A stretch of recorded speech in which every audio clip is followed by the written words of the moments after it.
اللہ وبرکاتہ۔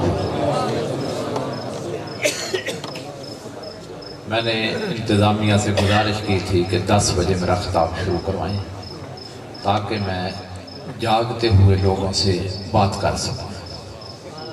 اب گھنٹہ ایک لیٹ ہو گیا، آپ نے کوشش کرنی ہے جاگتے رہیں، میری کوشش ہوگی آپ کا وقت ضائع نہ ہو، آپ ساتھ دیں میرا وقت ضائع نہ ہو۔ جاگ رہے ہیں؟ نحمدہ ونصلی ونسلم علی رسولہ النبی الامین الکریم الرؤوف الرحیم، اما بعد فاعوذ باللہ من الشیطان الرجیم، بسم اللہ الرحمن الرحیم۔ قال اللہ تبارک و تعالی فی القرآن المجید وَكَيْفَ تَكْفُرُونَ وَأَنْتُمْ تُتْلَى عَلَيْكُمْ آيَاتُ اللَّهِ وَفِيكُمْ رَسُولُهُ وَمَن يَعْتَصِم بِاللَّهِ فَقَدْ هُدِيَ إِلَىٰ صِرَاطٍ مُسْتَقِيمٍ۔ صدق اللہ مولانا العظیم وصدق رسولہ النبی الکریم۔ مولا صلی وسلم دائما ابدا علی حبیبک خیر الخلق کلہم، اللہم صلی علی سیدنا و مولانا محمد وعلی آلہ وصحبہ وبارک وسلم۔ کلید فیض ربانی محمد، علاج ہر پریشانی محمد۔ قابل ساتھ عزت و تکریم صدر مجلس حضرت علامہ قبلہ سید احمد ضیاء صاحب دامت برکاتکم، قابل ساتھ عزت و احترام علماء ذی وقار، حاضرین و سامعین، شرکائے محفل میلاد پاک، اہلیان اڈا شیخن، اللہ جل مجدہ کا فضل اور کرم جس کی توفیق سے ATI اور تحریک منہاج القرآن کے زیر اہتمام اس روح پرور محفل میلاد پاک میں جمع ہیں، میری دعا ہے رب کائنات جملہ منتظمین، شرکائے محفل اور میزبانان مجلس سب کو دارین میں توجہات مصطفیٰ علیہ السلام سے مالا مال فرمائیں، اور ہماری اس کاوش اس نے عمل کو قبول فرما کر آقا علیہ السلام کی امت سے درگزر فرمائے۔ دامن وقت خاصا سکڑ چکا، کائنات کے تاجدار علیہ السلام مکہ سے ہجرت فرما کر سرزمین مدینہ جلوہ افروز ہوئے۔ یثرب کی یہ بستی مدینہ الرسول میں بدل گئی۔ جیسے ہی میرے آقا علیہ السلام کی آمد ہوئی،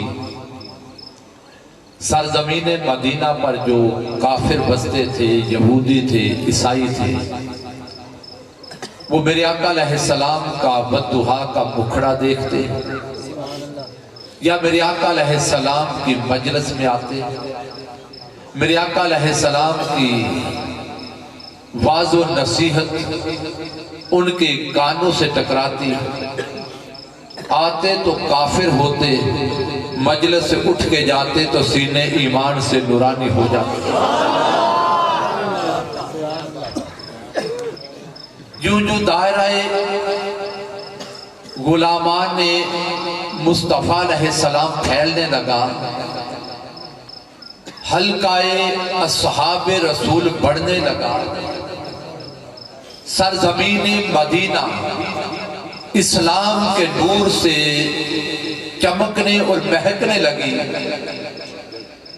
تو یہودیوں کے گھروں میں صف ماتم بچھنے لگے۔ یہودی دیکھتے کہ آج فلاں نے کلمہ پڑھ دیا، اس نے بھی پڑھ دیا، یہ بھی مسلمان ہو گیا، تو دل میں پریشان ہونے لگے کہ اگر سارے اسی طرح کلمہ پڑھ کر مسلمان ہوتے چلے گئے اور بڑھتی ہوئی اسلام کی یہ تحریک ہمارے گھروں میں اسی طرح داخل ہوتی رہی اور پیغام مصطفی سے لوگوں کا کفر ایمان سے بدلتا رہا، ایک دن ایسا آئے گا سرزمین مدینہ پر کوئی یہودی ڈھونڈنے سے نہیں ملے گا، کوئی ایسی چال چلے، تدبیر کرے، اسلام کی بڑھتی ہوئی تحریک کے سامنے کوئی بند آ جائے، پیغام مصطفیٰ علیہ السلام کو روکا جائے تاکہ ہماری یہودیت بچ جائے۔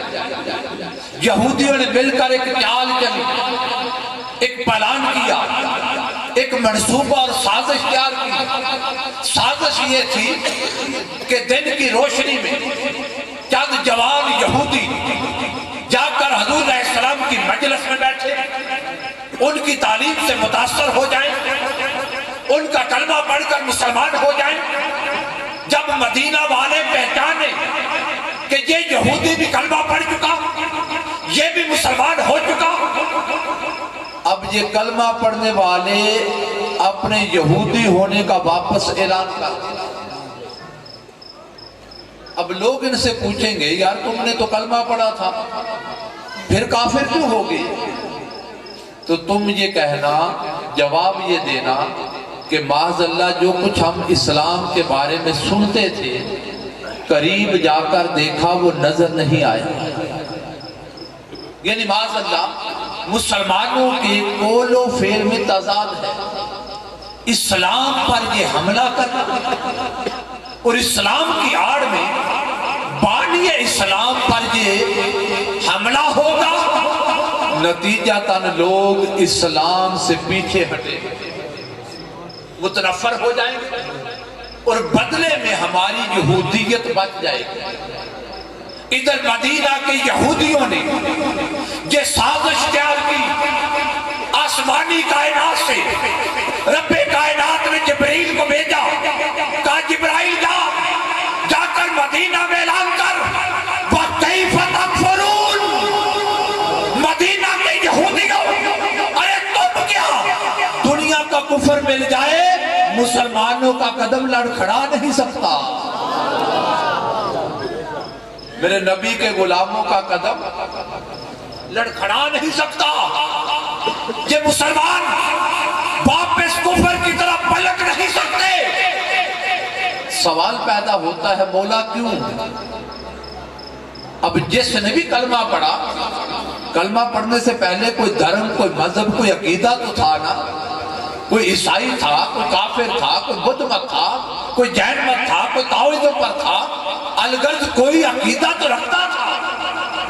اس نے 20 سال 30 سال 40 سال 50 سال اس عقیدے پر گزارے، اب کلمہ پڑھا مسلمان ہو گیا، مسلمان ہوئے 2-4 سال 5 سال گزرے ہوئے، اب 2-4 سال میں جو دین قبول کیا وہ 20-30-50 سال والے پہلے دھرم پر کیوں نہیں جا سکتا؟ باری تعالیٰ ایک زمانہ دے رہے ہیں کہ مسلمانوں جو قرآن تعلیم دے رہا ہے اگر اس کو پلے باندھ لو تو تم اپنے دین سے کبھی پھر نہ سکو گے۔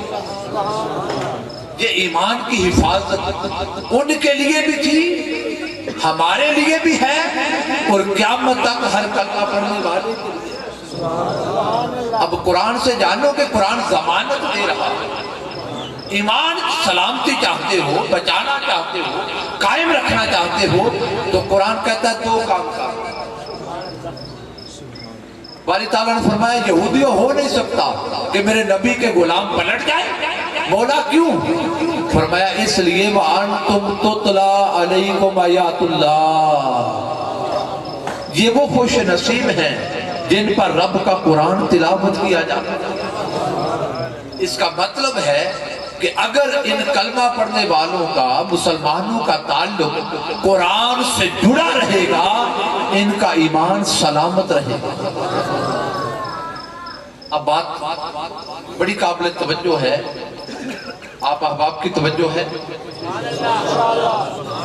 ایک بات قرآن سے سمجھ لیں، اگر صرف قرآن کے ساتھ تعلق مضبوط کرنے سے ایمان سلامت رہے، ایمان کی ضمانت مل جائے تو قرآن اس مقام پہ خاموش ہو جاتا، آگے بات نہ کرتا۔ مگر ابھی قرآن رکا نہیں. فرمایا وَفِيكُمْ رَسُولُهُ، مسلمانوں تم کفر کی طرف پلٹ کیسے سکتے ہو، اس کا رسول تمہارے اندر موجود ہے. اب قرآن نے دو چیزیں بیان کی. نمبر ایک تو فرمایا مسلمانوں اگر ایمان کی حفاظت چاہتے ہو، ایمان کی تحفظ کی ضمانت چاہتے ہو، ایمان اس کا سلامت رہے گا جس کا ایک ہاتھ دامن قرآن پر ہو، دوسرا ہاتھ دامن صاحب قرآن پر ہو، جس کے سینے کا تعلق قرآن سے بھی ہو اور قرآن دینے والے رسول سے بھی ہو، جس کا ایک ہاتھ دامن قرآن پر ہوگا، دوسرا ہاتھ دامن مصطفیٰ پر ہوگا. میں رب اعلان کر رہا ہوں دنیا کا کفر بھی مل جائے اس کا ایمان ڈگمگا نہیں سکتا. اب ایک بات تو یہ پلے باندھ لیں آج کی اس محفل میلاد پاک سے کہ اگر کوئی کہے صرف قرآن کافی ہے، اس کو قرآن کے علم کی ہوا بھی نہیں لگتی. اگر قرآن کافی ہوتا باری تعالیٰ فرما دیتا وَأَنْتُمْ تُتْلَى عَلَيْكُمْ آیَاتُ اللَّهِ، آگے کچھ کہنے کی ضرورت نہیں تھی. ساتھ ہی قرآن نے کہا وَفِيكُمْ رَسُولُهُ، اس کا مطلب یہ ہے کہ قرآن کا وہ باعث، قرآن کی وہ تبلیغ، قرآن کی وہ نصیحت، قرآن کا وہ پیغام، قرآن کی وہ تحریک حق ہے جو قاری اور سننے والے کا تعلق صاحب قرآن سے جوڑے. میرے ٹی آئی کے جوانوں اور اس مجلس کے شرکاء، خدا کے لیے اس پر غور کرو. ہر دعوت قرآن جو قرآن کے روپ میں چھپا کر دی جائے مت سمجھو یہ قرآن ہے. کہیں ایسا نہ ہو قرآن کی آڑ میں تمہارا تعلق صاحب قرآن سے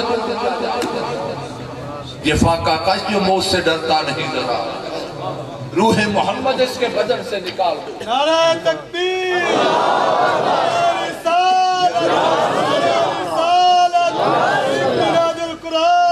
فکر عرب کو دے کر فرنگی تخیلات، اسلام کو حجاز و یمن سے نکال دو. افغانیوں کی غیرت دی کا ہے یہ علاج، ان کو کوہ و دمن سے نکال دو. اس سرزمین ہندوستان، پاکستان اور اس خطے پر سامراج نے جو چال چلی کہ ان سادہ لوگوں کا تعلق اپنے نبی سے کمزور کر دیا. خدا درجات بلند کرے امام اہل سنت مجدد دین و ملت کے، اور خدا درجات بلند کرے تاجدار سیال کے جنہوں نے اس پر پہرا دیا کہ ہم جانے تو دے سکتے ہیں مصطفیٰ سے بے وفا نہیں کر سکتے.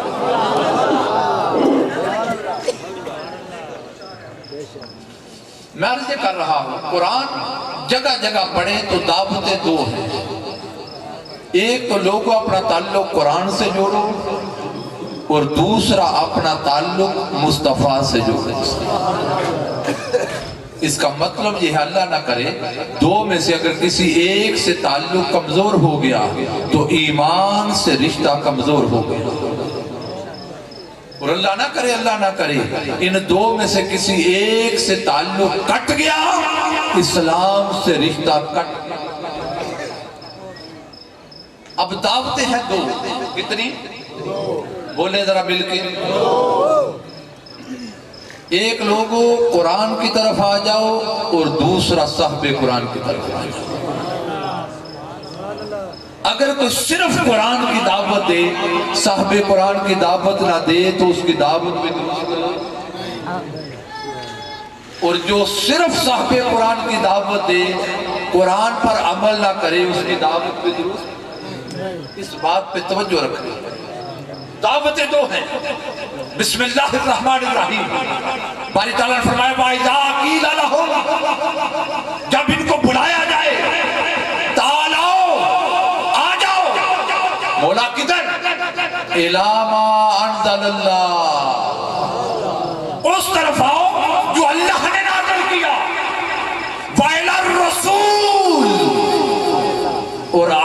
الرسول ما انزل اللہ قرآن کی طرف الی الرسول صحابہ قرآن کی طرف دعوت دو ہے امتیوں قرآن کی طرف آ جاؤ رسول کی طرف آ جاؤ رأیت المنافقین یصدون عنک صدودا قرآن کی بات ہو تو دوڑتا ہے صاحب قرآن کی بات ہو جاتے ہوئے طبیعت پر بو جائے قرآن کہتا ہے رأیت المنافقین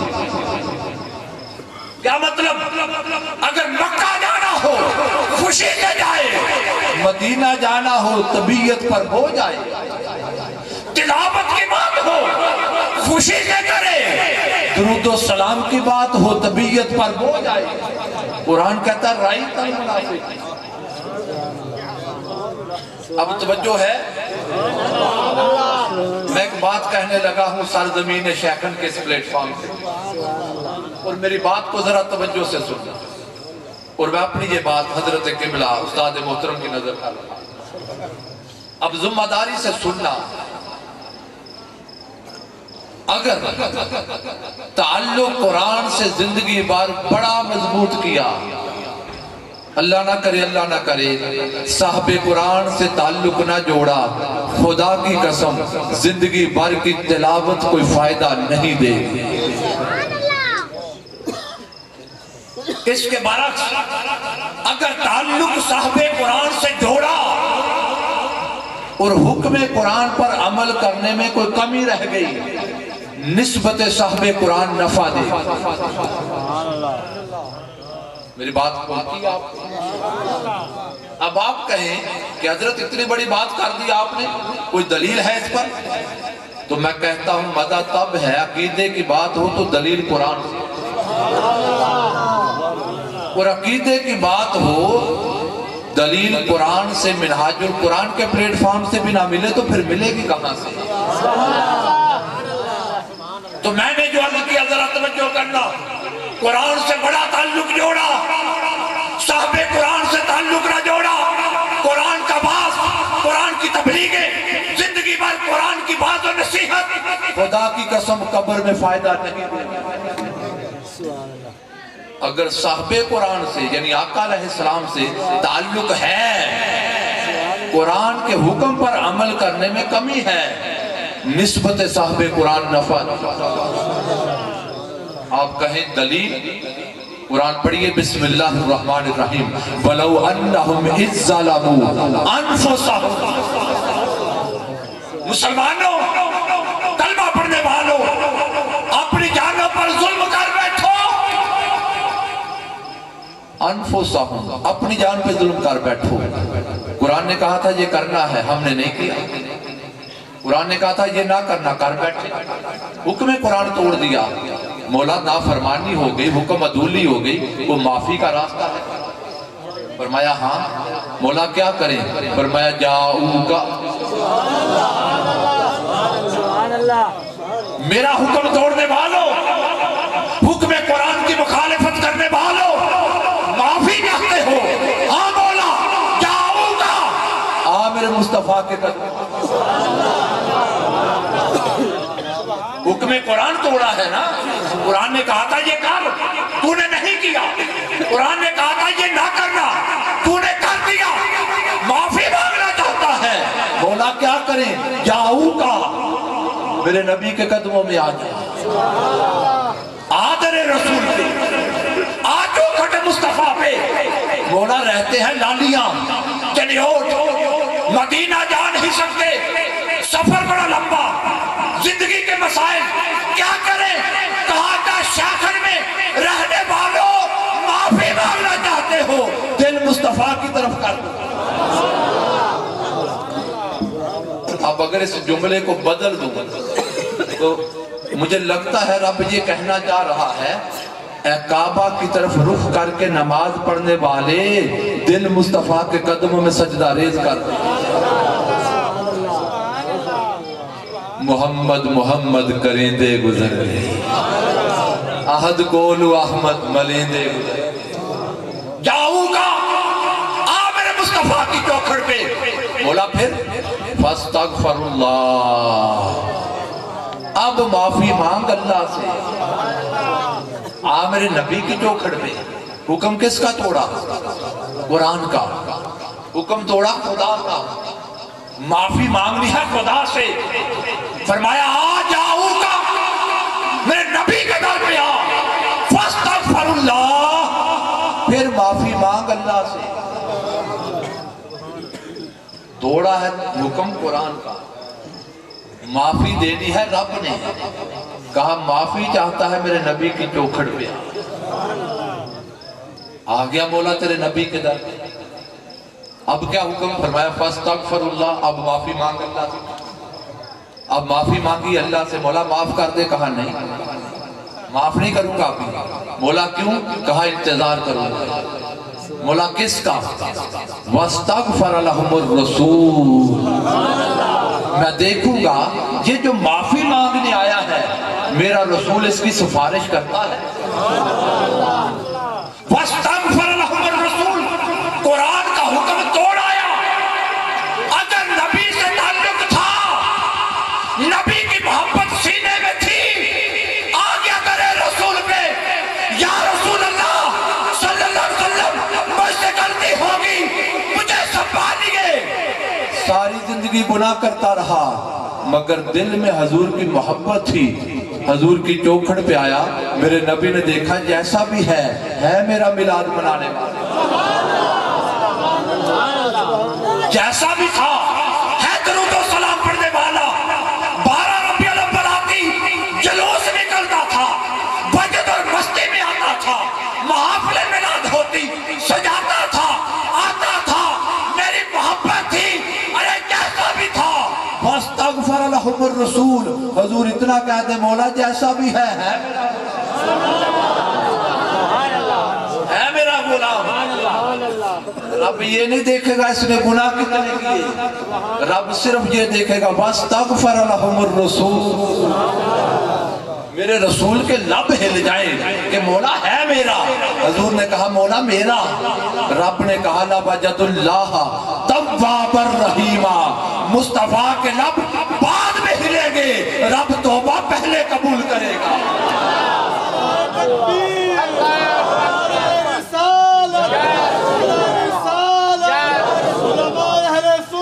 سرکار کی آمد، سرکار کی آمد، سرکار کی آمد، مکی کی آمد.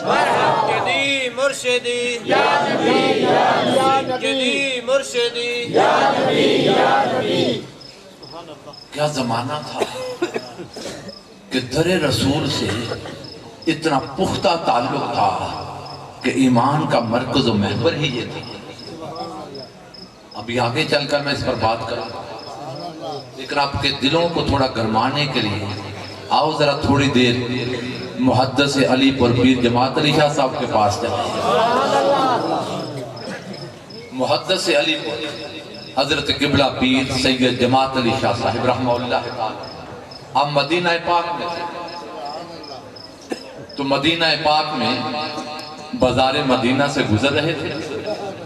سامنے سے دیکھا ایک کتا آ رہا ہے. اس کتے کی ٹانگ زخمی تھی، خون بہہ رہا ہے. محدث علی پر دوڑ کے آگے بڑھے، اس کتے کو پکڑا، سینے سے لگایا. وہ رونے لگ پڑے، آنکھوں سے آنسو. اور روتے روتے جماعت علی محدث علی پور نے سر کی پگڑی دستار اتاری، کتے کی ٹانگ پر لپیٹ دی. وہ کتے کی زخمی ٹانگ تھی، اس پر سر کی دستار لپیٹ دی. کوئی دیکھ رہا تھا، برداشت نہ کر سکا، کہنے لگا محدث علی پور جماعت علی شاہ صاحب سر کی پگڑی کتے کی ٹانگ پر. آپ نے فرمایا دادا جماعت علی کی پگڑی نہ دیکھ، مدینے کا کتا ہے. جماعت علی کی پگڑی نہ دیکھ، مدینے کا کتا دیکھ. فرمایا ہم سے تو یہ کتا اچھا ہے، ہم آتے ہیں 4 دن رہتے ہیں چلے جاتے ہیں. یہ کتا کتنا خوش نصیب، ساری زندگی حضور کے شہر میں گھومتا ہے. جب دل کا تعلق مدینے سے جڑ جائے تو مدینے کے کتوں کا بھی ادب ہوتا ہے. اور بدقسمتی سے آج اس امت کا یہ تعلق ادب کمزور کیا جا رہا ہے. میں مبارکباد پیش کرتا ہوں بھائی محمد طاہر عباس صاحب، ان کے جملہ رفقا منہاج القرآن کے جملہ وابستگان، انجمن طلبائے اسلام کے میرے تمام بھائی اور آپ سمارے انتظامیہ اور شرکاء، اللہ ان کو سلامت رکھے اور قیامت تک ان کی نسلوں کو برکت دے، جنہوں نے حضور کی محبت کا اظہار کرتے ہوئے ہمیں اپنے ایمانوں کو جلا بخشنے کا موقع دیا۔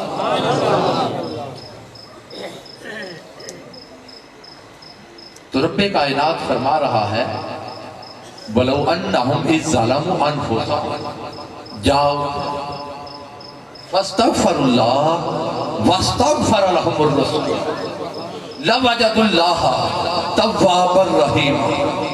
اب اگر شاعر کی زبان میں پنجابی میں بولوں تو شاعر کہتا ہے رب دا پھڑیا چھوڑائے محمد، محمد دا پھڑیا چھوڑا کوئی نہیں سکتا۔ اگر رب پکڑ لے حضور کہیں گے مولا میرا ہے، خدا کی قسم۔ اگر کسی کو مصطفیٰ نے پکڑ لیا کائنات میں چھڑانے والا۔ تماشا تو دیکھو کہ آتش دوزخ لگائے خدا بجائے محمد، تعجب کیا ہے کہ فردوس اعلیٰ بنائے خدا بسائے محمد۔ یہی وجہ ہے کہ یہ جو ادب پر، حضور کے محبت پر، حضور کے عشق پر زور دیا جاتا ہے نا، کل امام اہل سنت اس پر پہرا دیتے تھے، آج شرق تا غرب روئے زمین پر منہاج القرآن پہرا دے رہا ہے۔ تو یہ نہ سمجھنا معاذ اللہ یہ کو برے صغیر سے عقیدہ پیدا کر لیا۔ لوگوں اہل سنت سواد اعظم یہ وہ عقیدہ ہے جو 1400 سال سے حضور کی امت کا عقیدہ، یہ محبت رسول، عشق رسول، ادب رسول، تعلق میں رسول، یہ میرے آقا علیہ السلام کے صحابہ کا اہل بیت کا عقیدہ ہے۔ میں ایک حدیث پیش کروں اگر جاگ رہے ہیں، جتنے علماء ہیں ان کی نظر کر رہا، آپ نے جتنی احادیث پڑھی ہیں یا سنی ہیں، جتنی بیان ہوتی ہیں، کسی حدیث کو روایت کرنے والا راوی ایک ہوگا، کسی کے راوی 2 ہوں گے، کسی کے راوی 5 ہوں گے، کسی کے روایت کرنے والے 10 ہوں گے۔ میں بخاری شریف کی وہ حدیث پیش کر رہا ہوں جسے 1500 صحابہ کا عمل روایت کر رہا ہے۔ بعض لوگ کہتے ہیں کہ حدیث صرف بخاری شریف، تو بخاری نے۔ اب میں یہ بھی عرض کرتا چلوں جب فضائل رسول کی بات آئے، عظمت رسول کی بات آئے تو کچھ حدیث پیش کریں تو بعض لوگ کہہ دیتے ہیں یہ تو معاذ اللہ ضعیف ہے، ہم نہیں مانتے۔ یہ بات یاد رکھ لیں، اس صدی میں شیخ الاسلام نے یہ عقیدہ بھی درست کر دیا، آقا علیہ السلام کی کوئی حدیث ضعیف نہیں ہوتی، کیونکہ حدیث ہے رسول کا فرمان، فرمان رسول ضعیف نہیں ہوتا۔ اس حدیث کو روایت کرنے والے راوی پر کسی کا اعتراض ہوتا ہے، اس راوی کی وجہ سے حدیث کو ضعیف کہا جاتا ہے، حدیث میرے رسول کی ضعیف نہیں ہو سکتی۔ تو اگر کوئی کہے کہ ضعیف ہے نہیں مانتے، بابا میں ضعیف نہیں پیش کرتا، میں بخاری پیش کرتا، 10 20 50 صحابہ نہیں 1500 صحابہ کا عمل ہے۔ سن رہے ہیں؟ اس لیے دے رہا ہوں یہ حدیث کبھی زندگی میں کام آئے، کہیں پر وہ پیج پڑ جائے، میچ پڑ جائے، ضرورت پڑ جائے تو حدیث ذہن میں رکھ لو، کام آئے گی۔ آقا علیہ السلام اپنے 1500 غلاموں کو لے کر عمرے کا ارادہ کر کے مدینہ پاک سے مکہ المکرمہ کی جانب چلے۔ یہ نوجوان توجہ کریں طلباء، راستے میں ایک مقام آتا ہے حدیبیہ، کائنات کے تاجدار علیہ السلام وہاں پڑاؤ فرمایا، وہاں رکے۔ آپ نے فرمایا سیدنا عثمان غنی رضی اللہ تعالیٰ عنہ سے عثمان جاؤ مکہ والوں سے مذاکرات کرو، ان کو بتاؤ عمرہ کرنے آئے ہیں، عمرہ کریں گے واپس چلے جائیں گے، پریشان نہ ہو۔ ہجرت مدینہ ہو چکی، بدر ہو گئی، احد ہو گئی، لڑنے لڑانے کے جنگوں کا یہ حال ہے، کئی کافر مارے جا چکے، مسلمان شہید ہو جا چکے، دشمنی ساتھ تھا۔ تو تو مکہ والے ڈرتے ہوں گے کہیں مسلمان اتنا بڑا لشکر لے کے آگے پتہ نہیں مکہ پر حملہ ہے، تو جا کر ان کو بتا دو، اطلاع کر ان سے مذاکرات کرو۔ سیدنا عثمان غنی نمائندہ اسلام بن کر چلے۔ ادھر مکہ والوں کو بھی خبر ہو گئی کہ بڑی تعداد میں مسلمان اپنے نبی کے ساتھ آ رہے ہیں۔ انہوں نے بھی اپنا مل کر نمائندہ بنایا عروہ بن مسعود۔ یہ بعد ازاں کلمہ پڑھ کر مسلمان ہو گئے۔ جب حدیبیہ آئے تو نمائندہ کفار بن کے آئے۔ یہ حدیبیہ آئے مسلمانوں کی جاسوسی کرنے کے، دیکھیں ان کا ارادہ کیا ہے، کس غرض سے آئے ہیں، تاکہ اگر کوئی ان کا حملہ کرنے کا ارادہ ہے، لڑنے کا ارادہ ہے تو ہم بھی تیاری کریں۔ نمائندہ کفار بن کر آئے۔ حدیبیہ آئے، جو منظر دیکھا اپنے ذہن میں محفوظ کیا، سینے میں محفوظ کیا، ساری رپورٹ، رودات، جاسوسی وہ لے کر مکہ گئے۔ جب مکہ میں داخل ہوئے تو انہوں نے آواز بلند کی، یا معاشر قریش، یا معاشر قریش، یا معاشر قریش، سرداران مکہ آ جاؤ، جوانان مکہ آ جاؤ، نوجوانان مکہ آ جاؤ، کافران مکہ آ جاؤ۔ یہ اس زمانے کا اعلان تھا۔ اس نے مکہ والوں کو آواز دی، سارا مکہ بھاگتا چلا آیا کہ عروہ کو بھیجا تھا، پتہ کرے عروہ کیا رپورٹ لے کر آیا۔ مکہ والے نکلے، سارا مکہ اکٹھا ہوا، کہا عروہ تجھے بھیجا تھا خبر لینے، کیا خبر لایا؟ کہا مکہ والوں خبر بعد میں، پہلے میری بات توجہ سے سن۔ کہا عروہ کیا کہتا ہے؟ عروہ بن مسعود کہنے لگا، مکہ والو انی جئتو کسری فی ملکہ و قیصر فی ملکہ و نجاشی فی ملکہ۔ مکہ والو سنو، اس کائنات ارضی پر اس زمانے میں 3 بڑی حکومتیں تھیں۔ جیسے آج روئے زمین پہ امریکہ بڑی طاقت ہے نا، اس زمانے میں کسرائے ایران، سلطنت ایران فارس بہت بڑی طاقت تھی۔ دوسری قیصر روم، ہرقل روم، بہت بڑی طاقت۔ تیسرا نجاشی حبشہ، حبشہ کا نجاشی، بڑی طاقت۔ عروہ بن مسعود کہنے لگا، انی جئتو کسری فی ملکہ، میں ایران گیا، نسل در نسل بادشاہ، میں نے ایران کا شہنشاہ کسری دیکھا، تخت ایران پر بیٹھا کسری دیکھا۔ میں روم گیا، رومن امپائر کا بادشاہ قیصر دیکھا۔ میں حبشہ گیا، افریقہ کی اسٹیٹ کا بادشاہ نجاشی دیکھا۔ واللہ ما رأیت ملکا فی قوم قط مثل محمد فی اصحابہ۔ خدا کی قسم کائنات میں کسی بادشاہ کا اتنا ادب نہیں دیکھا جتنا مسلمان اپنے نبی کا کرتے ہیں۔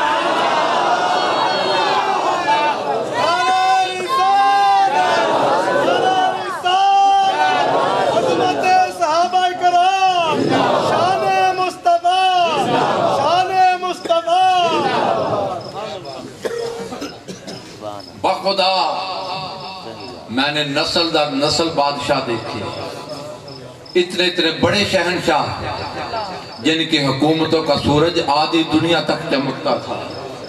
میں نے کسی بادشاہ کا اتنا ادب نہیں دیکھا جتنا ابو بکر، عمر، عثمان و علی اپنے نبی کا کرتے تھے۔ عروہ بن مسعود سے ایک سوال نہ کر لے کہ بعد ازاں مسلمان ہو گئے، میرے نبی کے صحابی ہو گئے، غلام ہو گئے رضی اللہ تعالیٰ۔ عروہ بن مسعود ایک بات تو بتا، وہ کون سا ادب تھا جو روئے زمین پر کسی بادشاہ کا نہیں تھا، بلال و ابو ذر اپنے نبی کا کرتے تھے۔ بخاری شریف 10 20 50 نہیں 1500 صحابہ۔ سنو گے کون سا ادب تھا؟ اب حدیث لمبی ہے، قاضی عیاض نے شفا میں لکھا، بخاری شریف سے حاصلتا، میں صرف ایک جز پڑھ دیتا ہوں، اسی سے بات سمجھ آ جائے گی۔ عروہ بن مسعود کہتا ہے، واللہ ان یتناخم نخامتا الا واقعت فی کف رجل منہم فدلک بہا وجہہ و جلدہ۔ خدا کی قسم میں نے وہ منظر دیکھا جو عقل انسانی سوچ نہیں سکتی۔ عروہ کیا دیکھا؟ کہا میں نے دیکھا جب نبی رحمت لعاب دہن پھینکنا چاہتے، صحابہ نبی کے لعاب کو زمین پر نہیں گرنے دیتے تھے، اپنے ہاتھ پیش کر دیتے تھے، اپنے ہاتھ بچھا دیتے تھے۔ ارے کیا کرتے تھے؟ کہا جس خوش نصیب کی ہتھیلی پہ لعاب رسول آ جاتا نا صلی اللہ علیہ وسلم، فَدُلَّكَ بِهَا وَجْهَهُ، وَجِلْدَهُ، میں نے دیکھا وہ خوش نصیب اس لعاب پاک کو اپنے چہرے پہ ملتا، اپنے جسم پہ ملتا۔ اب لعاب آ گیا اس کے ہاتھ پہ، اس کا دل مچلتا حضور کا لعاب مجھے مل جائے، وہ دوڑ کے آتا اس کے ہاتھ پہ ہاتھ رگڑتا۔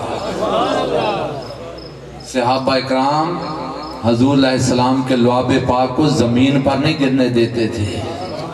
اس کا مطلب ان کا عقیدہ یہ تھا کہ اگر حضور کا لعاب زمین پہ گر گیا تو ہم بے ادب ہو جائیں گے۔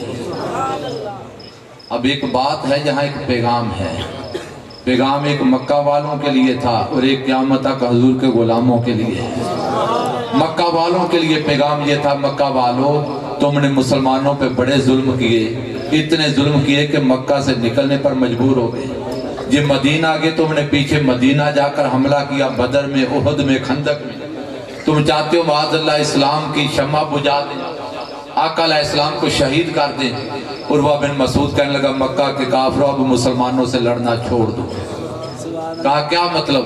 کہا تم نے دیکھا نہیں جو نبی کے لعاب کو، وضو کے قطروں کو زمین پر نہیں گرنے دیتے، وہ نبی کا خون گرنے دیتے۔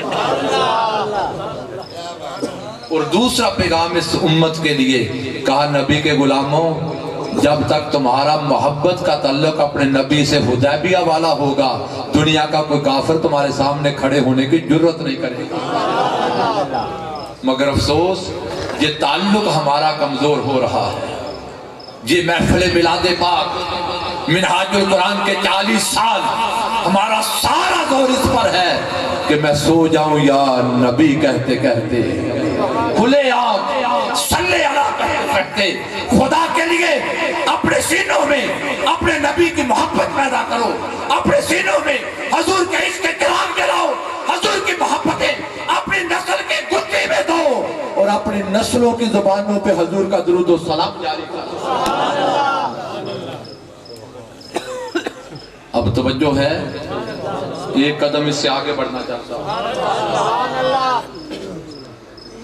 یہ 1500 صحابہ ہیں، حدیبیہ میں جب رکے نا آقا علیہ السلام، سیدنا عثمان غنی تشریف لے گئے، تو عرب کا صحرا ہے جو زیادہ رہا تھا استعمال کا چیزیں، پانی، وہ ختم ہو گیا۔ جب پانی ختم ہو گیا، بات بڑی عقیدے کی، توجہ سے سننا۔ میرے بھائی طاہر عباس صاحب کہہ رہے تھے عقیدے پہ بات کرنی ہے، تو آج عقیدہ قرآن سے سنے، بخاری شریف سے سنے، اور یہ سن کے سمجھ لینا اہل سنت کو معاذ اللہ یہ حضور کی محبت برے صغیر کی پروڈکٹ نہیں، یہ صحابہ اکرام 1.25 لاکھ کا عمل ہے، یہ اہل بیت اطہار کی زندگیوں کا حصہ ہے۔ 1500 صحابہ ہیں۔ جب پانی ختم ہو گیا تو 1500 صحابہ، پیاس لگے پینا ہے، پانی نہیں، وضو کرنا ہے، نماز پڑھنی ہے، تلاوت کرنی ہے، قرآن پڑھنا ہے، پانی نہیں، غسل کرنا ہے، گرمی ہے، پانی نہیں، جانور پیاسے، اونٹ گھوڑے، پانی نہیں۔ 1500 صحابہ جب پانی ختم ہو گیا تو سارے مل کر میرے نبی کے پاس آ گئے۔ اگر حضور کے پاس آنا معاذ اللہ بدعت اور شرک ہوتا تو صحابہ سے بڑا تو عقیدہ توحید کسی کے پاس نہیں ہے۔ صحابہ نے تو حضور سے سیکھا تھا نا برائے، ان سے زیادہ توحید تو ہم نہیں جانتے۔ وہ صحابہ مل کر آگے میرے رسول کے پاس، کیونکہ انہوں نے پڑھا تھا جاؤ کا، آئے میرے نبی کی چوکھٹ پہ کٹھے ہو گئے۔ آقا علیہ السلام نے دیکھا جی سارے ہی آگے، پوچھا خیر تو ہے؟ عرض کیا حضور ایک مسئلہ ہے۔ فرمایا کیا؟ عرض کیا لیس عندنا ماء، یا رسول اللہ پریشانی جی ہمارے پاس پانی نہیں۔ اگر معاذ اللہ رسول ہمارے جیسا ہوتا کہتا بھئی پانی نہیں تو میں کیا کروں، پانی نہیں تو میں کیا کروں؟ حضور فرماتے آؤ مل کے دعا کریں۔ آقا علیہ السلام نے نہیں فرمایا دعا کریں، حضور نے نہیں فرمایا جاؤ چشموں میں ڈھونڈو جا کر۔ آقا علیہ السلام نے فرمایا پانی نہیں؟ جی یا رسول اللہ پانی نہیں، وضو کرنا ہے، پینا ہے، پانی نہیں۔ سامنے ایک برتن پڑا تھا پانی کا چھاگل، حضور نے فرمایا اٹھا کر میرے سامنے رکھو۔ 1500 صحابہ، بخاری شریف حدیث جابر، حضرت جابر کہتے ہیں وہ برتن سامنے رکھا، آقا علیہ السلام نے دست رحمت رکھ دیا، آقا علیہ السلام نے دست اقدس رکھا۔ اور جابر کہتے ہیں رضی اللہ تعالیٰ یفور من بین اصابعیہ، خدا کی قسم آج تک تو ہم نے زمین کے چشموں سے پانی نکلتا دیکھا تھا، حدیبیہ میں دیکھا حضور کی انگلیوں سے ایسے پانی نکلا جیسے زمین کے چشموں سے نکلتا۔ اب 1500 صحابہ، جس نے پینا تھا وہ پینے لگ گیا، جس نے وضو کرنا تھا کرنے لگ گیا، جس نے مشکیزیں بھرنے تھے بھرنے لگ گیا، اونٹوں گھوڑوں کو پلانا تھا پلانے لگ گیا۔ 1500 صحابہ پیتے بھی رہے وضو بھی کرتے رہے۔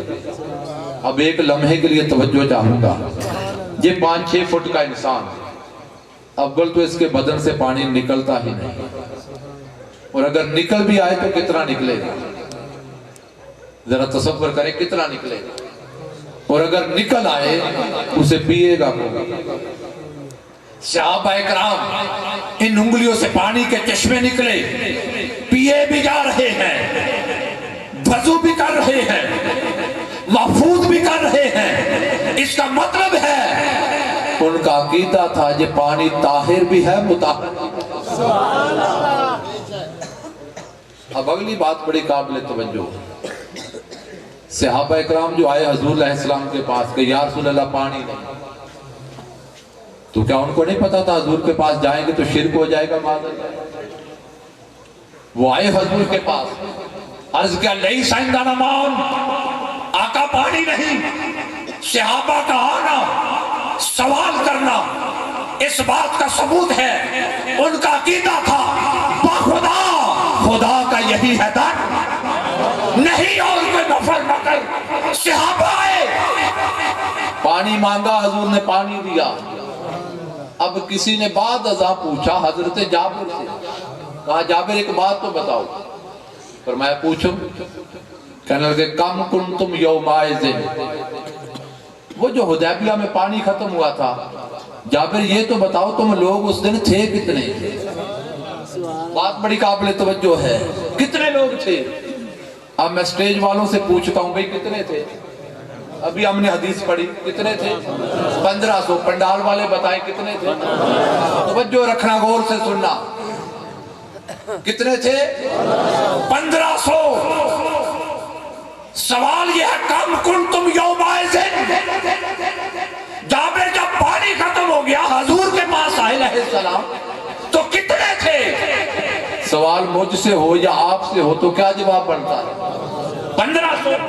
مگر حضرت جابر نے بخاری اٹھاؤ یہ جواب نہیں دیا، بلکہ فرمایا لو کنا مئۃ الف لکفانا۔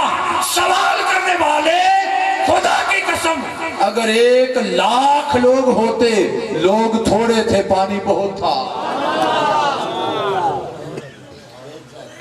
سوال کیا تھا؟ لوگ کتنے؟ جواب کیا ہونا چاہیے؟ بھئی 1500۔ مگر حضرت جابر نے یہ جواب، انہوں نے فرمایا لو کننا مئۃ الف، اگر 1,00,000 لوگ ہو جاتے، لا کفانا، تو پانی بہت تھا۔ بھائی جابر انہوں نے پوچھا لوگ کتنے، تو جواب دو 1500۔ حضرت جابر نے 1500 جواب نہیں دیا، کیوں؟ وہ عقیدہ دے رہے ہیں۔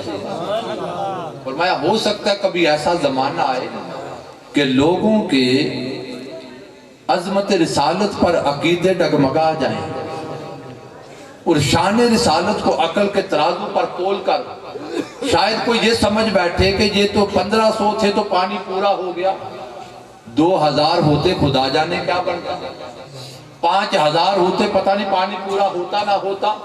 تو فرمایا اگر ایسا زمانہ آ جائے ان نادانوں کو بتا دینا عقیدہ صحابہ یہ ہے کہ لاکھ تو سمجھانے کے لیے بات کی، مقصود یہ ہے اگر ساری دنیا آ جائے، دنیا کا دامن چھوٹا ہے، مصطفیٰ کا کرم زیادہ ہے۔ نعرہ تکبیر، نعرہ رسالت، نعرہ خلافت، نعرہ حیدری۔ اڈا شیخن والو، جو رسول صحابہ کو حدیبیہ میں پانی کی ضرورت پوری کر رہا ہے، اگر آپ ہم آج پکاریں کیا وہ رسول ہماری نہیں؟ مگر شرط یہ ہے ان 1500 والا جذبہ پیدا کرو، ان حدیبیہ والی محبتوں کو پیدا کرو، اپنے سینوں کو ان کے سینوں جیسے چراغ سے روشن کر کے اپنی زبانوں پر حضور کا نام لو۔ خدا کی قسم گنبد خضرا سے میرا رسول آج بھی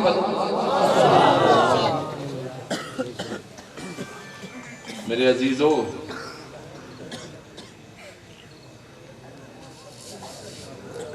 خدا کی قسم اس امت پر ایک بڑا ظلم یہ ہوا کہ امت کا تعلق اپنے رسول سے کمزور کیا جا رہا ہے۔ خدا کے لیے اپنے ایمانوں کی فکر کرو، زمانہ قیامت کی چال چل رہا ہے۔ ابھی حضرت صاحب اشارہ کر رہے تھے میلاد پاک کا مہینہ آئے تو بدعت اور شرک کی آوازیں بلند ہوتی ہیں۔ نادانوں کا بھی زندگیوں میں حضور کے احسانوں کو گھر بیٹھ کے سوچو۔ توجہ ہے؟ میں بتاؤں میرے رسول نے کیا دیا؟ میرے آقا علیہ السلام صحابہ کے جرمٹ میں جلوہ فروز ہے۔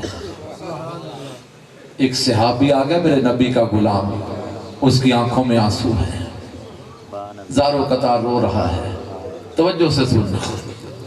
صحابہ اکرام نے پکڑا، بھائی خیر تو ہے، کیا ہوا؟ کوئی نقصان ہو گیا؟ اس نے کہا نقصان ہو جاتا خیر تھی۔ کہا ہوا کیا؟ کہا اگر اس مجلس میں بتا دو تم لوگ مجھے نکال دو گے، بیٹھنے نہیں دو گے قریب۔ وہ زارو قطار رو رہا ہے، پکڑ کر حضور کی بارگاہ میں لے آئے علیہ السلام۔ آقا علیہ السلام نے دست شفقت رکھا، میرے غلام کیوں روتا ہے؟ عرض کہ یا رسول اللہ ایک بڑی غلطی کر بیٹھا ہوں زندگی میں۔ حضور نے فرمایا ہوا کیا؟ عرض کیا آقا آپ اتنے لطیف اور کریم ہیں، قلب اطہر اتنا لطیف ہے، اگر میں وہ بیان کروں تو آپ سن نہیں سکیں گے، برداشت نہیں کر سکیں گے۔ وہ زارو قطار رو رہا ہے۔ میرے آقا علیہ السلام نے فرمایا میرے غلام بتاؤ تو صحیح۔ عرض کہ یا رسول اللہ صلی اللہ علیہ وسلم جب تک آپ کے غلام نہیں بنے تھے نا، اندر کفر تھا، اندھیرا تھا، تو گھر میں بیٹی پیدا ہو جاتی تو بیٹی کا باپ ہونا باعث شرمندگی تھا۔ ہم اتنے ظالم سنگ دل تھے، اپنے ہاتھوں سے بیٹیوں کا گلا گھونٹ دیتے تھے۔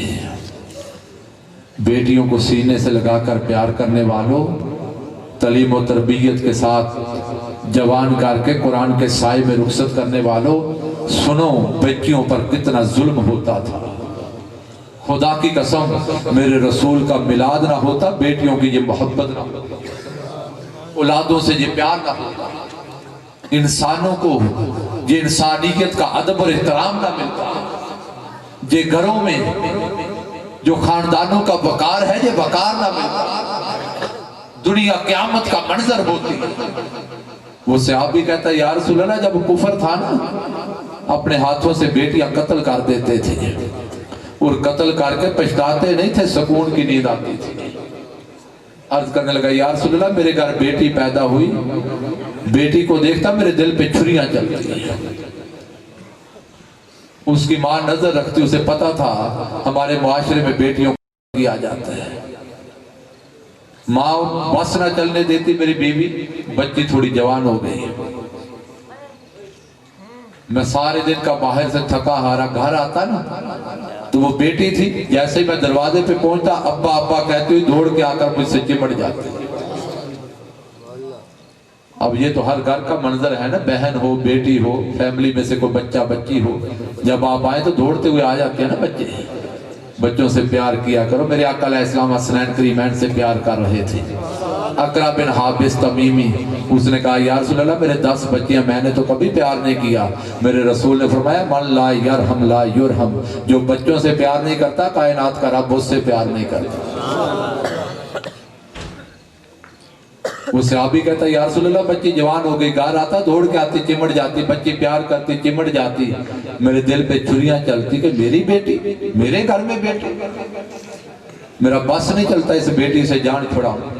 ایک دن اللہ کا کرنا، گھر میں کوئی نہیں تھا، بچی میں نے لی، رسی لی، کئی لی کسی، اور میں نکل پڑا، بچی کو بھی ساتھ لے لیا۔ وہ ٹھکیلیاں کرتی کھیلتی میرے ساتھ جا رہی ہے، اس کو نہیں پتا کون سی قیامت آنے والی ہے۔ میں تھوڑا بستی سے باہر نکلا، گنجان جگہ، ویران جگہ، جیسے بستی سے نکلا گنجان آبادی سے ویران بیابان، جہاں کوئی دیکھے نہیں، میں نے اپنے ہاتھوں سے گڑھا کھودنا شروع کیا۔ وہ معصوم بچی تھی، اپنے باپ سے مدد کرتی، محبت کرتی، ننھے منھے ہاتھوں سے گڑھا کھودتے۔ یا رسول اللہ میرے اوپر گرد پڑ جائے نا، گڑھا کھودتے ہوئے کپڑوں پہ آ جائے، سر پہ آ جائے، داڑھی پہ، بالوں پہ مٹی گرد پڑ جائے۔ وہ معصوم بچی پیار کرتی ہوئی، باپ سے محبت کرتی ہوئی، کبھی کپڑے جاڑے، کبھی میرا سر جاڑے۔ مگر میرے دل میں اتنا کفر تھا، تاریکی تھی، اندھیرا تھا کہ اس بچی کے بارے میں پھر بھی نرم نہ ہوں۔ جب گڑھا کھود گیا، میں نے بچی کو اٹھایا، اپنے ہاتھوں سے اپنی بیٹی یا رسول اللہ اس گڑھے میں ڈال دی۔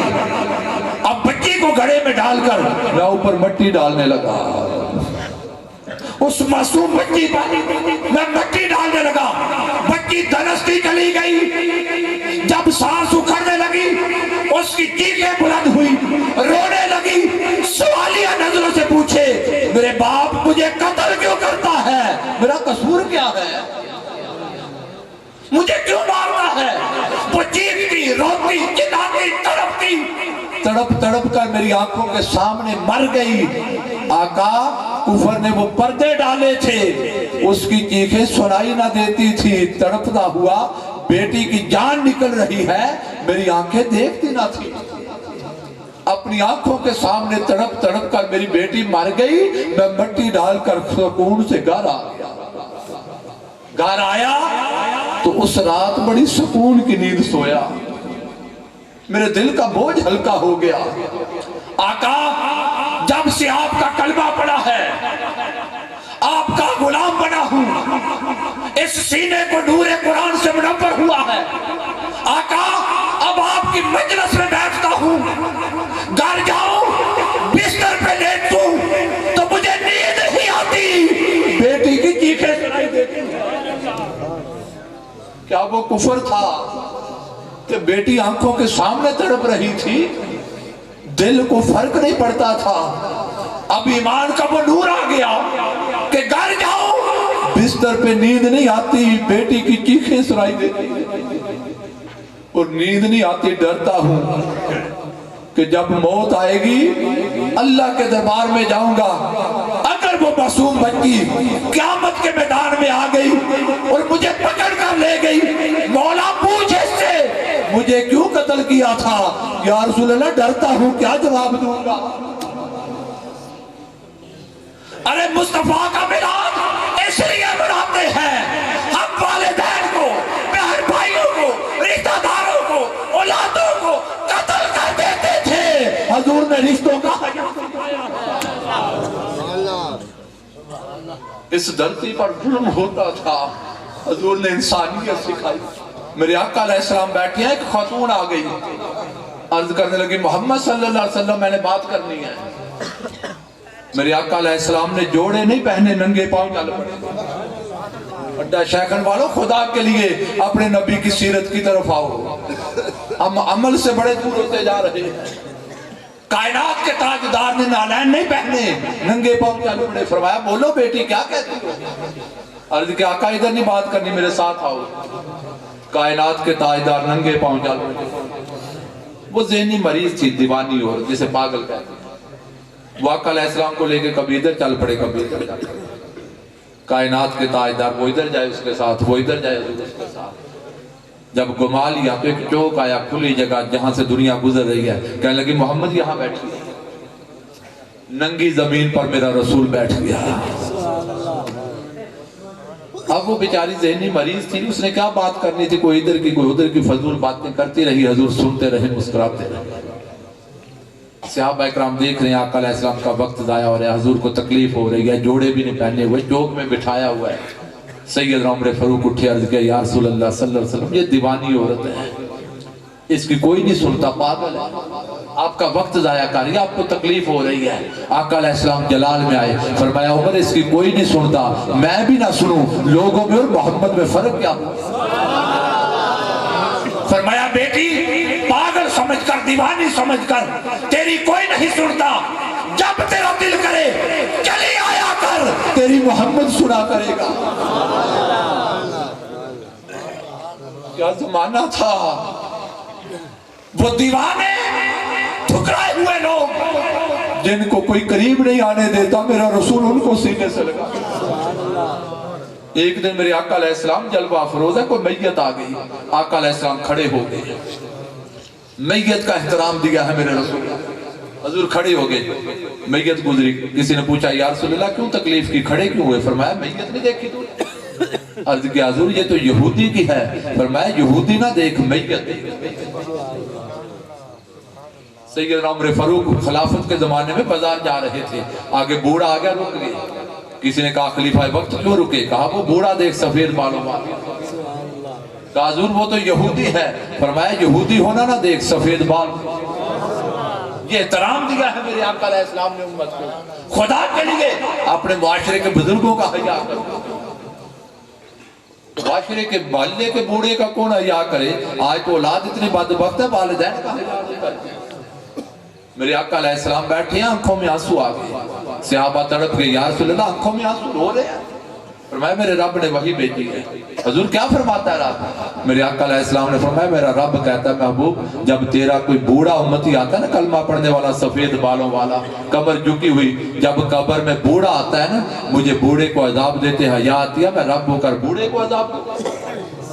میرے آقا علیہ السلام رو پڑے۔ لوگوں ذرا سوچو، وہ کائنات کا رب بڑھاپے کا حیا کرتا ہے، حضور رو پڑے، فرمایا وہ رب ہو کر بوڑھوں کا حیا کرے، افسوس بندہ بوڑھا ہو گیا رب کا حیا نہیں کرتا۔ خدا کے لیے لوگوں ہم کس سمت جا رہے ہیں؟ اللہ رسول کی طرف پلٹو، اپنی اولادوں کو ادب سکھاؤ، اپنی نسلوں کو حضور کی محبت سکھاؤ، بزرگوں کا حیا سکھاؤ۔ بس آخری بات، میرا پیغام اور گفتگو مکمل۔ میرے رسول نے کیا تعلیم دی ہے؟ کائنات کے تاجدار اعلان نبوت فرما چکے ہیں۔ ایک بڑھیا دیکھی جس نے کوئی سامان گٹھڑی باندھ رکھی ہوئی ہے، بوڑھی عورت کمر جھکی ہوئی لاٹھی کے سہارے جا رہی ہے۔ بندہ بوڑھا ہو جائے نا، آپ نے دیکھا ڈنڈا پکڑ لیتا ہاتھ میں لاٹھی، وہ اس کو کھڑا ہونے میں چلنے میں سہارا دیتی ہے۔ یہ لکڑی کی خشک چھڑی بوڑھے کا سہارا بنتی ہے۔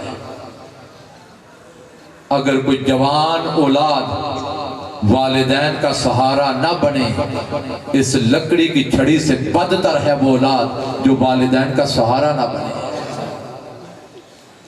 وہ بڑھیا جا رہی ہے، لکڑی کی چھڑی پکڑے دھیرے دھیرے چل رہی ہے۔ آقا علیہ السلام نے دیکھا بوڑھی عورت ہے، اکیلی، سامان بھی اس کے پاس ہے، بوجھ اٹھایا ہوا ہے۔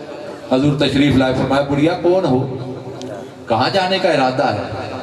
توجہ کرنا میری طرف، انتظامیہ اپنا کام کرے گی، توجہ کرنا میرا میسج ہے۔ فرمایا بڑھیا کون ہو، کہاں جانے کا ارادہ ہے؟ یہ بوجھ اٹھا رکھا ہے، ساتھ بھی کوئی نہیں۔ کہا بیٹے سنا ہے اس مکہ میں کوئی محمد آ گیا ہے، وہ اتنا حسین ہے جو اسے دیکھ لے اپنا دین مذہب بھول جاتا، اس کا کلمہ پڑھنے لگتا۔ میرے رسول کے حسن کا کیا عالم ہوگا۔ حضرت امام اعظم ابو حنیفہ رحمہ اللہ تعالی ہمارے فقہ کے امام ہیں، ان کے ایک شاگرد تھے امام محمد، کیا نام ہے؟ وہ امام محمد اتنے حسین تھے، اتنے حسین کہ ایک دن کسی عیسائی نے دیکھا امام محمد کو، دوڑ کے آیا، کہنے لگا امام محمد مجھے اپنے نبی کا کلمہ پڑھا۔ وہ کلمہ پڑھ کے مسلمان ہو گیا۔ کسی نے پوچھا کلمہ پڑھنے والے سے، یار تو نے عیسائیت چھوڑی، کلمہ پڑھ گیا، مسلمان ہو گیا، اسلام کی کوئی خوبی دیکھی ہے؟ مسلمانوں کا کوئی ایسا کام دیکھا جس سے متاثر ہو گیا؟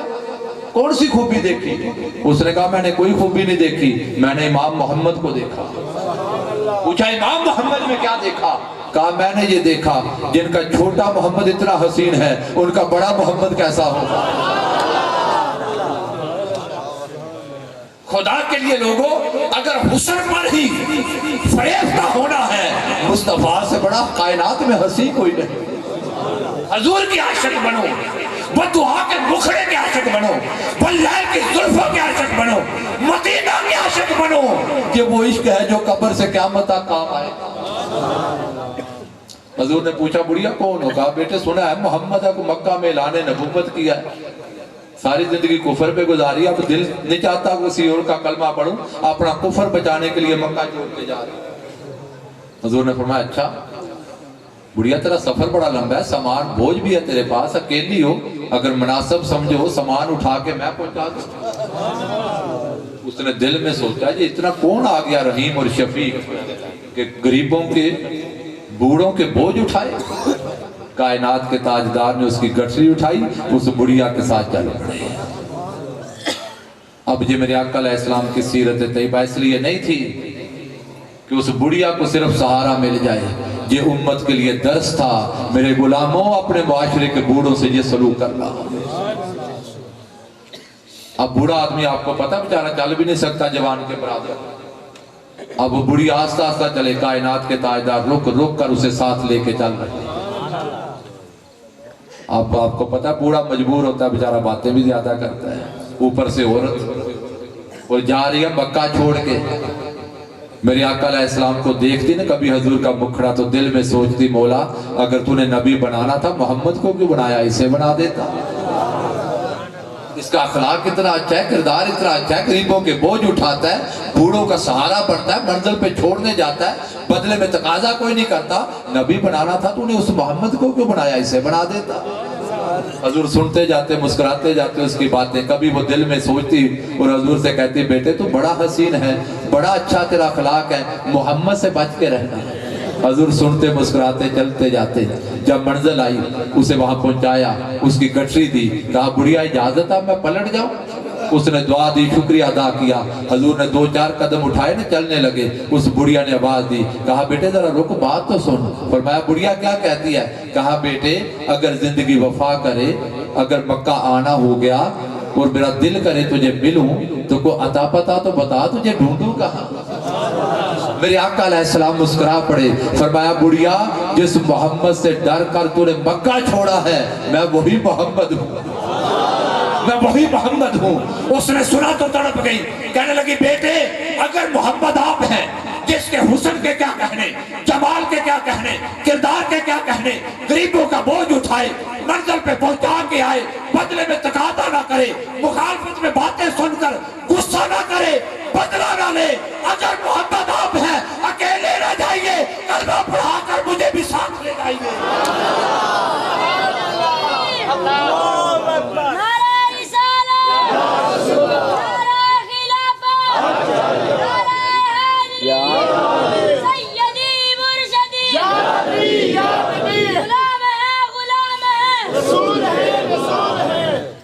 اگر محمد آپ ہیں مجھے بھی کلمہ پڑھا کر غلاموں میں شامل کر لیں۔ خدا کے لیے لوگوں اپنے نبی کی سیرت بناؤ، اپنے نبی کے میلاد کی محافل سجاؤ، حضور کا میلاد کا مہینہ ہے، گھر گھر خوشیاں مناؤ، جلے لگاؤ، گیت مصطفیٰ کے گاؤ، درود و سلام کی محفلیں سجاؤ، میلاد کی مجلسیں سجاؤ، تاکہ پتہ چلے اس مصطفیٰ کی آمد پر ہمیں انسانیت کا سبق ملا ہے، ہمیں محبتیں ملی ہیں، ہمیں محبتیں ملی ہیں، ہمیں رشتوں کا حیا ملا ہے، ہم کفر سے نکل کر ایمان کے نور سے منور ہوئے ہیں، اس کائنات میں مصطفیٰ کی آمد سے بہار آئی ہے۔ ان محبتوں کا درس لینا چاہو تو پاکستان میں دنیا بھر میں آپ کے قرب و جوار میں محافل سج رہی ہیں میلاد پاک کی۔ ایک ایسی میلاد پاک کی محفل عالمی میلاد النبی کانفرنس مینار پاکستان سجتی ہے، اور خدا سلامت رکھے میرے شیخ حضور شیخ الاسلام کو، جب دنیا میلاد مناتے ہوئے گھروں میں ڈرتی تھی نا مسجدوں میں، طاہر القادری نے میلاد مینار پاکستان منایا، اور پھر مینار پاکستان میلاد منا کر اتنے دلائل دیے 1000 صفحوں پر کتاب لکھی، سینکڑوں خطاب کیے، اور 20-30 سال کی محنت میں طاہر القادری نے میلاد اس مقام پر پہنچا دیا۔ جتنے فتوے لگاتے تھے آج وہ بھی میلاد منا رہے ہیں۔ اب وہ گھروں میں منائیں یا مساجد میں منائیں گے، 12 کو منائیں گے یہ الگ بات، کوئی میلاد کے نام پہ منائے کوئی سیرت کے نام پہ، اور جتنے فتوے دیتے تھے آج جا کر دیکھ لینا مینار پاکستان کے گراؤنڈ میں وہ میلاد کی محفل میں نظر آئی۔ یہ طاہر القادری کے اس زمانے کی خدمات ہیں۔ تو جس کا جو خدمت ہو ملک و قوم کے لیے، انسانیت کے لیے، اس کو اپریشیٹ کرنا چاہیے۔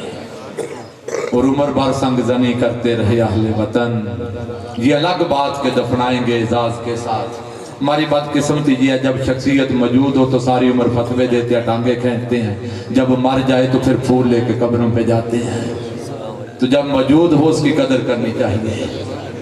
تو میری بس آج کی محفل میں اتنی ہی گزارش ہے، خدا کے لیے اپنی نسلوں کی حفاظت کرو، اپنے عقیدوں کی حفاظت کرو، اللہ والوں سے اپنی تعلق مضبوط کرو، اہل اللہ سے، صلحاء کے در سے سنگتیں مضبوط کرو، کیونکہ یہ سنگتیں دنیا و آخرت میں حضور کے قرب کا باعث ہے۔ میری دعا ہے رب کائنات اس محفل کے جملہ شرکا، اس کے منتظمین، میزبان اور جملہ خدمت کرنے والے معاونین، انجمن طلباء اسلام کے تمام ساتھی، منہاج القرآن کے رفقا، اللہ ان کو دارین میں آقا علیہ السلام کے جوڑوں کا سایہ نصیب فرمائے۔ وما علینا الا البلاغ۔